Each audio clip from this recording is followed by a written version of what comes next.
It says here in your latest press release that you plan to venture into high growth areas of Web 3.0, NFTs, and blockchain gaming. Now, tell us more about that.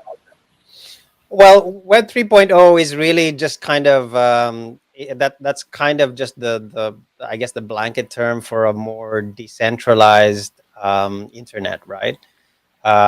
So in a nutshell, it kind of means that you have interoperability between platforms. It also means that there is a stronger ability for individuals to become creators and allow creators to monetize their own content more directly, and have direct relationships with fans. And this is kind of different from the previous approach of where, especially if you're a content creator, like whether that's a musician or a filmmaker, etc. It's kind of like the publishers that tended to make the most amount of money. In this kind of an environment, there is a greater potential for individuals to kind of not only create their own value, but also make the most money out of the value that they're creating, and also retain all of that ownership. And that's, a lot of that is going to be enabled by blockchain technology. And you mentioned NFTs. NFTs is one of the cornerstone technologies that come with all of that. Now, it's already interesting that when it comes to things like blockchain and crypto, that there already is today a lot of early indication of popularity and adoption here in Asia, in the Philippines in particular. So, for example, just when it comes to crypto or crypto wallets, one of the more popular crypto wallets is MetaMask. And there are, as far as I know, that there are more MetaMask accounts coming from the Philippines than any other country. And also, we've talked about it a little bit. There's also play to earn, right? Which is really a growing trend embraced by Filipinos. One of the biggest companies in the space, YGG, is a Filipino startup. And so there's really a lot of indication that this is all kind of set to grow. Now, all of that being said, we're still in very early days when it comes to this technology. So we have a lot of plans and a lot of ambitions. Not everything I can detail for you right now. But it really goes to show you that because there's so much growth in the area and a lot of enthusiasm and obviously a lot of investment money going in, there's really a lot of potential for this to grow. And I think Nexplay is in a very good position to be one of the companies that defines, what the metaverse or Web 3.0 will look like when it comes to a gaming perspective, because of all of these things we have going for our company. Mm. Now, Miguel, let me challenge you a little about these so-called buzzwords, if you may call it. No, blockchain, I understand, kasi blockchain is already being used by some of the banks here in the Philippines, actually, and I see the purpose.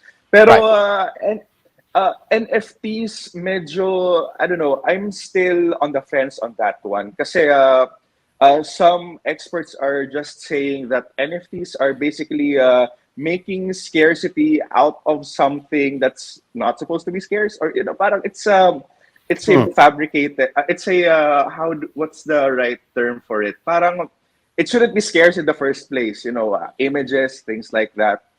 Um, there was also backlash, as a matter of fact, when Twitter started to launch this profile photos, NFT profile photos.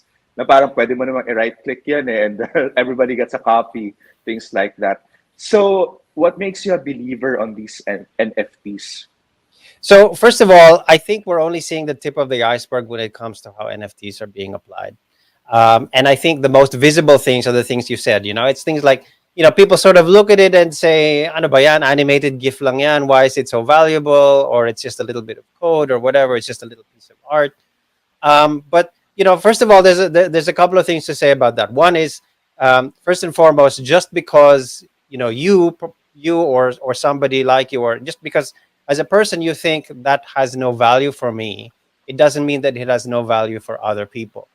NFT is just an asset class, and it's a new kind of asset class.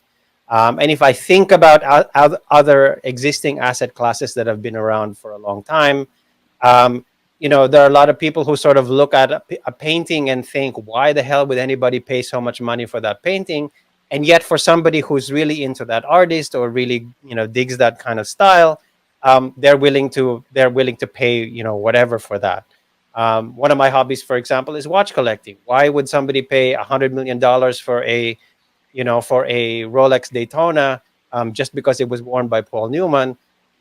For most people, they're like, it blows their mind to think, oh, what value could that possibly have for everybody? But again, for collectors, this has huge value for them, right? So I think that's sort of the one way to frame it, right? It's an asset class, and therefore, you may not understand the asset class today, but that doesn't completely negate the value of that asset class, because there are people that will see value in it.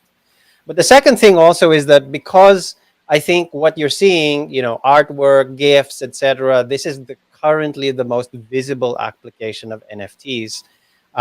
It's really just the tip of the iceberg, and we're really, really in early days for what are the possible applications and utilities for NFTs.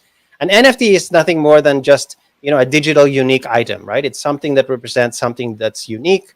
Non-fungible simply means that it can't be replicated. So that means when an NFT is unique, that means it will always be unique forever and ever, right? And so if you think about it, there are lots of other applications that are being discussed today, or just starting to be discussed today, that we haven't seen yet. So, for example, I was just listening to this the other day, on a podcast. They were talking about how NFTs could potentially be used as replacements for uh, you know, le- uh, for passports, right? Because after all, if it is a digital unique item, it could easily represent you as a person in the same way that a biometric passport could, right? So there is technology applications in there that's already being discussed, that are kind of, for anybody that kind of looks a little bit deeper into what NFTs could potentially stand for. There's all kinds of applications which we're only just thinking about today. Now, try to imagine that in a gaming context, right? In a gaming context, how do you then see the utility for things like NFTs? Well, it's not just it's not just trivial things like animated gifs or unique pieces of art, but it could also represent things like unique items, or unique properties within games. And this is where the metaverse stuff starts to get really exciting, because if you think about the future of Web 3.0, when you think about how people are going to be living in virtual worlds as much as they are living in today's physical world, then the idea of unique ownership, starts to, when you start to think that through, all of these other applications start to come out. Now, why am I particularly excited when it comes to gaming? Well, I think the gaming industry in general, is always at the cutting edge of technology, especially when it has to do with anything in digital media. And gamers are usually some of the early adopters, right? If you want to try and predict what future behaviors in digital media are going to look like, or digital entertainment is going to look like, it's always a good idea to look at what gamers are doing and how the game industry is doing, because chances are what the gaming industry is experimenting with today is going to be the norms for tomorrow.